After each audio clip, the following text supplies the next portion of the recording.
अस्सलाम वालेकुम नाज़रीन, एक नए व्लॉग के साथ आपकी खिदमत में हाजिर है। नाज़रीन, हम इस वक्त मौजूद हैं सुप्रीम कोर्ट, जहां पर आज एक बड़ी समाअत हुई है। कमरा अदालत नंबर 1 में चीफ जस्टिस की सरबराही में 5 रुकनी लार्जर बेंच ने समाअत की है ऑडियो लीक्स इंक्वायरी कमीशन के खिलाफ दायर मुतअद्दिद दरख्वास्तों पर। और उस समाअत पर अब अदालत ने अपना फैसला महफूज किया है। वो फैसला क्या होगा उसके बारे में आपको बताएंगे, और आज की इस हंगामा खेज समाअत के दौरान क्या कुछ होता रहा है, और जजेस की जो बॉडी लैंग्वेज थी, या आप कह सकते हैं चेहरे के तासुरात बीच बीच में बदलते भी रहे, वो भी आपको बताएंगे। सबसे पहले आते हैं समाअत के आगाज पर। रियाज हनीफ राही साहब एक दरख्वास्त गुजार हैं, गुज़िश्ता वीडियो में आपको उनके बारे में बता चुके हैं। वो आए रोस्टम पर। सबसे पहले उन्होंने अदालत के सामने अपनी तौहीन अदालत की जो दरख्वास्त है जस्टिस काजी फायज ईसा और 3 रुकनी कमीशन के खिलाफ, उसके बारे में अदालत को आगाह किया। तो चीफ जस्टिस ऑफ पाकिस्तान ने उनको वाज़े तौर पर यह कहा कि जो कंटेम्प्ट का मामला है वो अदालत और कंटेमनर के दरमियान होता है, और हम यहाँ पर वी डोंट लॉन्च इनटू जो कंटेम्प्ट है। और फिर उन्होंने कहा कि that is not for you to file a contempt petition against a जज, और जजेस can not be made parties. ये बड़ी अहम ऑब्जर्वेशन थी आज अपने ब्रदर जज के हवाले से, जस्टिस काजी फायज ईसा के हवाले से, चीफ जस्टिस उमर रज़ा बंदयाल की, और उन्होंने जो दरख्वास्त गुजार है उसको बैठने का कह दिया। उसके बाद जो दूसरे वकील हैं दरख्वास्त गुजार के, वो आए और उन्होंने कहा कि अदालत ने कहा था कि पहली जो हम समाअत करेंगे वो पहले करेंगे रिक्यूज़ल के ऊपर, या अदालती बेंच जो है उसके ऊपर एतराज़ात, उसके ऊपर सबसे पहले समाअत होगी। तो चीफ जस्टिस ने कहा कि बिल्कुल। अटॉर्नी जनरल साहब रोस्टम पर आए और उन्होंने अपने आर्ग्यूमेंट्स का आगाज़ किया। उन्होंने सबसे पहले 26 मई का वो ऑर्डर पढ़ा जिसमें अदालत ने काम करने से रोका था, और उसके बाद उन्होंने मुख्तलिफ जो अदालती फैसले हैं उनके हवाले भी दिए। एक मौके पर चीफ जस्टिस ने कहा कि जो मौजूदा केस है इसके अंदर, अब यहाँ पर बात हो रही थी कमीशन की तश्कील के हवाले से, तो चीफ जस्टिस ने कहा कि जब चीफ जस्टिस नहीं होता तो एक्टिंग चीफ जस्टिस होता है, उसके पास इख्तियार होता है। मगर इस केस के अंदर चीफ जस्टिस मौजूद था। Chief justice Umar Raza Bandial was on his seat जब हुकूमत ने कमीशन तश्कील दिया, और चीफ जस्टिस से पूछने की जहमत भी गवारा नहीं की। और चीफ जस्टिस कहते हैं कि चीफ जस्टिस ही वाहिद फोरम है जो इंक्वायरी कमीशन के लिए जजेस को नॉमिनेट कर सकता है, और उस पर उन्होंने 4 अदालती फैसलों के आज फिर हवाले दिए। चीफ जस्टिस ने कहा कि आपके मुताबिक हम में से 3 जो हैं वो कन्फ्लिक्टेड हैं, और फिर उन्होंने कहा कि हम मेरिट्स के हवाले से कंसर्न नहीं है। मेरिट्स ऑफ द केस क्या है और मेरिट्स ऑफ द ऑडियोज क्या है उसके बारे में हम बात नहीं कर रहे हैं। हम ये कह रहे हैं कि आपने जो तरीकाकार अपनाया है वो मुनासिब नहीं है। आप सीधा आइन पर आएँ और आइन की बात करें। उन्होंने कहा कि पार्लियामेंट जो है वो इस काबिल नहीं है कि वो अदालती मामलात के जो अदालती अंदरूनी मामलात हैं उसमें दखल अंदाजी करे। जस्टिस मुनीब अख्तर ने काफ़ी अहम ऑब्जर्वेशंस दी। उन्होंने एक मौके के ऊपर अटॉर्नी जनरल को टू सम एक्सटेंट फंसा भी लिया। उन्होंने कहा कि क्या ये आपका केस है कि ऑडियोज़ जो है वो क्रेडिबल है और ऑथेंटिक हैं, क्या आप ये कहना चाह रहे हैं? तो अटॉर्नी जनरल ने कहा कि नहीं, मैं ये नहीं कहना चाह रहा कि ऑडियोज़ जो है वो ऑथेंटिक हैं या क्रेडिबल हैं। तो जस्टिस मुनीब अख्तर ने कहा कि so you don't know the veracity of these audios, तो आपको नहीं पता वो उनकी संगीनी क्या है इन ऑडियोज़ की, और फेडरल गवर्नमेंट को भी नहीं मालूम कि इसकी क्रेडिबिलिटी क्या है, इसकी वेरासिटी क्या है। तो अटॉर्नी जनरल ने कहा कि ये जो लैंग्वेज है ना SRO की, जिसके ज़रिए जो नोटिफिकेशन जारी किया गया हुकूमत की जानिब से कमीशन की तश्कील के हवाले से, उसके अंदर पहली सतर में लिखा हुआ है एलिजेड, यानी मुबैना ऑडियोज़। तो हम कैसे ये कह सकते हैं कि ये ऑडियोज़ दुरुस्त हैं या गलत हैं? अभी तो इनकी वेरासिटी को चेक करना है, इसीलिए कमीशन की तश्कील अमल में आई है। और यहाँ पर जस्टिस मुनीब अख्तर ने कहा कि is it also not correct that some of the audios were released by an Twitter handle इंडिबल। और फिर उन्होंने यहाँ पर बड़ी दिलचस्प बात की। उन्होंने कहा कि एक सीनियर मिनिस्टर हैं, और उन्होंने फिर कहा कि इंटीरियर मिनिस्टर हैं। उन्होंने एक जल्दी में एक प्रेस कॉन्फ्रेंस की, मैंने उनकी प्रेस कॉन्फ्रेंस खुद देखी, और पब्लिक उसको पब्लिसाइज़ किया गया, उस प्रेस कॉन्फ्रेंस को नशर किया गया। और फिर उन्होंने कहा कि अगर एक शख्स, उसके पास कोई तफसीलात आती हैं किसी भी चीज़ से मुतल्लिक, और अगर वो किसी जज से मुतल्लिक आती हैं, तो क्या उसको पहले उसकी तहकीकात नहीं करनी चाहिए, बजाय इसके कि सबसे पहले आए और वो मीडिया पर उसको नशर कर दे? और क्या वो लीगली परमिसिबल है। और फिर उन्होंने कहा कि अगर ही एक्ट्स रेकलेसली, उन्होंने यहाँ पर रेकलेसली का वर्ड जो है वो 3 से 4 मरतबा इस्तेमाल किया इन दिस पर्टिकुलर एस्पेक्ट। उन्होंने कहा कि क्या वही शख्स जो पहले उन ऑडियोज़ और वीडियोज़ को उनकी तहकीकात के बगैर नशर कर रहा है पूरी दुनिया के सामने, बाद अज़ां क्या वही शख्स एक दरख्वास्त दायर कर सकता है सुप्रीम कोर्ट के जजेस को, ये कह सकता है कि आप अब इस केस को ना सुने? ये बड़ा एक वैलिड आर्ग्यूमेंट है। वो यहाँ पर वो कहना चाह रहे हैं जज साहब कि एक शख्स या एक इदारा अगर ये कहता है कि एक ऑडियो आई है और उस ऑडियो की जांच पड़ताल किए बगैर उसके ऊपर अपना फैसला सादर कर देता है, प्रेस कॉन्फ्रेंस कर देता है और रिडिक्यूल करने की एक कैंपेन मलाइन करने की शुरू कर देता है, और उसके बाद जब मामला अदालत में आता है तो अदालत को कहता है कि फाजिल जज साहब ये मुकदमा ना सुने, जबकि अभी तक वो चीज़ साबित नहीं हुई। या तो आप माने कि वो साबित हो गई, आप ये भी कह रहे हैं कि वो साबित नहीं हुई, तो आप फिर कैसे कह रहे हैं कि हम इस बेंच में ना बैठें? और फिर यहाँ पर एक मौके के ऊपर जब अटॉर्नी जनरल ने कहा कि मुझे मालूम नहीं है कि वज़ीर साहब ने प्रेस कॉन्फ्रेंस की है या नहीं, तो जज साहब ने कहा कि मैं आपको यकीन दिलाता हूँ कि प्रेस कॉन्फ्रेंस हुई है और मैं आपके सामने उस वज़ीर का नाम भी ले रहा हूँ जिसने ये प्रेस कॉन्फ्रेंस की है।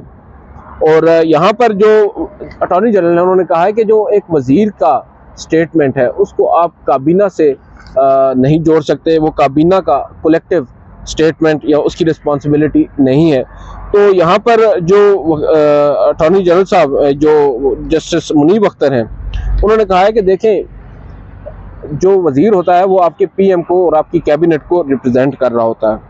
अगर उस शख्स ने पर्सनल कैपेसिटी में कोई बयान देना है तो उसको चाहिए कि पहले रिज़ाइन करे और या फिर हुकूमत उसको या कैबिनेट उसको डिसोन कर दे, फिर तो हम समझ सकते हैं कि ये उसका इनफरादी मामला है। मगर जब भी कोई शख्स जो एक वज़ीर होता है वो कोई बयान देता है तो वो कलेक्टिव समझा जाता है, और अगर उनको ऐसा बयान देना था जैसा कि आप कह रहे हैं कि वो नहीं कलेक्टिव नहीं था, तो कम से कम उनको पहले रिज़ाइन करना चाहिए था, यानी राना सनाउल्लाह साहब को प्रेस कॉन्फ्रेंस करने से पहले रिज़ाइन करना चाहिए था अगर उन्होंने ये स्टेटमेंट देना था। यहाँ पर अटॉर्नी जनरल ने भी एक दिलचस्प राय ली। उन्होंने कहा कि 19 मई को हुकूमत ने यह फैसला किया कि कमीशन तश्कील पाएगा और SRO जारी हुआ। हुकूमत से मुराद काबीना। अब 19 मई से पहले अगर प्रेस कॉन्फ्रेंस हुई है तो उसकी कोई बाइंडिंग नहीं बनती। और यहाँ पर जज साहब ने कहा कि बेशक वो 19 से पहले की प्रेस कॉन्फ्रेंस है। उन्होंने कहा तो फिर ये कलेक्टिव डिसीजन जो है ये 19 का है, जिसमें फेडरल कैबिनेट बैठ के ये कह रही है कि ये ऑडियोज़ एलिजिड है, मुबैना ऑडियोज़ है, इनकी वेरासिटी को चेक करना है, इनकी क्रेडिबिलिटी को, इनकी ऑथेंटिसिटी को चेक करना होगा। और इसलिए मैं ये कहूँगा कि जो पहले वाली बातें थी वो अब दम तोड़ चुकी। अब जो मेन पिटीशन है, जो मेन आपके सामने डिसीजन है वो कलेक्टिव है और वो पूरी काबीना का है। यहाँ पर एक और बात बड़ी अहम हुई, चीफ जस्टिस ऑफ पाकिस्तान की जानिब से बड़े दिलचस्प रिमार्क्स आए। उन्होंने कहा कि ये एक अच्छा तरीका है, पहले जजेस की तस्दीक करें और उसके बाद कहें कि चलें अब हम इस मामले की तहकीकात करवा लेते हैं। पहले आपने सरे बाज़ार जजेस को बदनाम किया, उनको मलाइन किया, उनको रिडिक्यूल किया, और अब जाकर आप जब सब कुछ कर चुके, आपका मकसद हासिल हो चुका, तो आप कह रहे हैं कि चलें हम इसकी तहकीकात करा लेते हैं। चीफ जस्टिस ने कहा कि सिर्फ एक वज़ीर नहीं है, और भी बहुत से लोग हैं, हुकूमती अहम शख्सियात हैं जिन्होंने बातें की हैं। हम यहाँ पे मीडिया के हमारे दोस्त हैं, इनसे खड़े होकर पूछ लेते हैं कि ये हम बता देंगे, नहीं तो हम तो कैमरा को भी हुक्म दे सकते हैं और फिर आप एम्बैरस होंगे। उन्होंने अटॉर्नी जनरल साहब को मुखातिब करते हुए कहा। यहाँ पर एक बड़ा दिलचस्प आर्गूमेंट लिया जस्टिस मुनीब अख्तर ने। उन्होंने कहा कि अगर कोई भी बेंच तब्दील करवाना चाहता है, कोई भी साइल, एक आम साइल अगर कोई बेंच तब्दील करवाना चाहे तो ये तो काम बड़ा आसान हो गया कि वो किसी भी एक जज साहब जिसको वो चाहता नहीं है कि वो उसका केस सुने, उसके हवाले से कोई एक ऑडियो जारी करवा दे और उसमें उस जज का सिर्फ एक नाम हो, और उसके बाद उस बुनियाद पर कि जज साहब का जिक्र आ गया है उसमें, वो जज साहब फलां बंदे का केस ना सुने। ये तो फिर एक प्रैक्टिस बन जाएगी और हर शख्स इसको अपनाएगा और फिर हर शख्स की अपनी मर्जी का बेंच होगा। यहाँ पर एक और बात उन्होंने कही, जो वफाकी हुकूमत है वो चाहती है कि इस मामले को अब हतमी तौर पर ख़त्म किया जाए और इसकी तहकीकात होनी चाहिए, ये अटॉर्नी जनरल ने कहा। और जो दोनों तरफ से जो बातें हो रही हैं वो दोनों ही अब एक एक्सट्रीम तक गई हैं और उनको अब ख़त्म होना चाहिए। तो जस्टिस मुनीब अख्तर ने अटॉर्नी जनरल को रोका कि देखें, आप सिर्फ अपनी बात करें, यहाँ पर एतराज़ जजेस पर आपने उठाया है, दूसरी जानिब से नहीं उठाया गया, तो लिहाजा आप सिर्फ अपनी बात करें। तो चीफ जस्टिस ने पूछा अटॉर्नी जनरल से, क्या आपने उस इंडी बेल को ढूंढ लिया है? क्या आपने उस हैकर को ढूंढ लिया है जो ये ऑडियोज वीडियोस रिकॉर्ड करके ट्विटर हैंडल के जरिए जारी कर रहा है? अटॉर्नी जनरल ने कहा कि नहीं, कमीशन का यही काम होगा, कमीशन देखेगा। चीफ जस्टिस ने पूछा कि ये हु प्लांटेड दीज ऑडियोज, किसने ये ऑडियोज जो है वो जारी की हैं? क्या हमारे पास उन्होंने कहा कि हमारे पास एक नाम तो है और उसको हम ट्विटर हैंडल कहते हैं, इंडी बेल का उन्होंने फिर जिक्र किया, मगर क्या इसमें मजीद भी कोई आपके पास इनपुट आई है और क्या हुकूमत ने इसमें कोई स्टेप्स उठाए हैं उसको ढूंढने में या उसकी तलाश में? तो यहाँ पर अटॉर्नी जनरल कहा कि जो कमीशन है वो हुकूमत को ये कह सकता है कि हमारी मुआवनत करें और फिर हुकूमत उसमें स्टेप्स उठाएगी। तो चीफ जस्टिस ने कहा कि इसका मतलब ये है कि हुकूमत चाहती है कि कमीशन ये काम करे। और फिर यहाँ पर ट्राइकोटमी ऑफ पावर की भी बात हुई और जस्टिस मुनीब अख्तर ने कहा कि जो ट्राइकोटमी ऑफ पावर है, क्या उसको ब्रीच करने की इजाज़त दी जा सकती है? और उन्होंने हुकूमत से भी यहाँ पर आप कह सकते हैं कहा कि विद ऑल ड्यू रिस्पेक्ट, जो हुकूमत है वो भी अपना काम जो है वो मुनासिब अंदाज में नहीं कर रही। हुकूमत क्या कहती है? Ladies and gentleman, there is this indie bell, और ये इसने ऑडियो एक जारी कर दी है, आप सब लोग इसको सुन लें। और उसके बाद फिर कहते हैं कि अब हम इसकी तहकीकात करा लेते हैं। क्या ये अच्छा होता कि जजेस को मलाइन करने से कबल ये तहकीकात का अमल शुरू करके इसको मुकम्मल कर लिया जाता, मगर नहीं, पहले सहारा लिया गया सोशल मीडिया वेबसाइट्स का, टीवी चैनल्स का, इसको नशर किया गया ऑडियोज़ को और जजेस को मलाइन किया गया और उसके बाद जाकर अब तहकीकात की बात हो रही है। उसके बाद अटॉर्नी जनरल ने यहाँ पर हवाला दिया इफ्तिखार चौधरी के केस का, जिसमें उनके साहबजादे का एक प्रॉपर्टी टाइकून मलिक रियाज साहब के साथ एक तनाज़ा था और उस केस के ऊपर एक बेंच बना। चीफ जस्टिस इफ्तिखार चौधरी उस बेंच का हिस्सा थे और जब उन पर एतराज़ उठा तो इफ्तिखार चौधरी साहब खुद बेंच से अलग हो गए। वही एतराज़ आज इस हुकूमत ने भी उठाया और ये एक्सपेक्ट कर रही है हुकूमत के चीफ जस्टिस जो हैं और दीगर 2 जजेस इस बेंच से अलग हो जाएं। फिर आए शोएब शाहीन साहब, उन्होंने अपने आर्ग्यूमेंट्स दिए और उन्होंने भी कुछ मुनासिब आर्ग्यूमेंट्स उठाए। उन्होंने बेसिकली कुछ अदालती फैसलों के हवाले दिए और ये साबित करने की कोशिश की कि जजेस को मजबूर नहीं किया जा सकता कि वो मुकदमा सुने या ना सुने। और बेसिक रीज़न ये है कि जो मामला जो कमीशन की तश्कील का है, अभी तो उस पर बहस होनी है, क्या वो तश्कील दे सकती है हुकूमत या नहीं, चीफ जस्टिस को सरपास करके उसके ऊपर बहस होनी चाहिए। फिर वो ये कह रहे हैं कि क्या हुकूमत ने कोई स्टेप्स उठाए हैं इसके ऊपर। एक और बड़ी अहम बात उन्होंने कही कि देखें, जो ऑडियोज़ हैं, शोएब शाहीन साहब ये कह रहे हैं जो ऑडियोज़ हैं ये रिकॉर्ड करने की या इनको जारी करने की कैपेसिटी तो सिर्फ रियासती इदारों के पास है और रियासती इदारे हुकूमत के मातहत हैं, और क्या हुकूमत ने इस ज़िमन में कुछ किया है? और फिर वो ये कहते हैं ये जब जो कुछ भी हो रहा है ये सिर्फ सुप्रीम कोर्ट के उस फैसले के बाद से हो रहा है जिसमें सुप्रीम कोर्ट ने मजबूर किया है हुकूमत को कि इंतखाबात करवाए जाएं। जैसे ही इंतखाबात का फैसला आया उसके बाद ये सब कुछ हो चुका। अब आप देख लें, अगर आपको किसी एक जज पर एतराज़ है, वकील साहब ये कहते हैं, या आप समझते हैं कि उसने अपने कोड ऑफ कंडक्ट की खिलाफ वर्जी की है, तो बुनियादी तौर पर आपको उस जज के खिलाफ सदर के जरिए एक रेफरेंस भेजना चाहिए सुप्रीम जुडिशल काउंसिल में, जो कि आपने नहीं किया। बजाय उसके आपने अदालती फैसलों के खिलाफ करारदादें पास की, आपने आइन के खिलाफ करारदादें पास की। और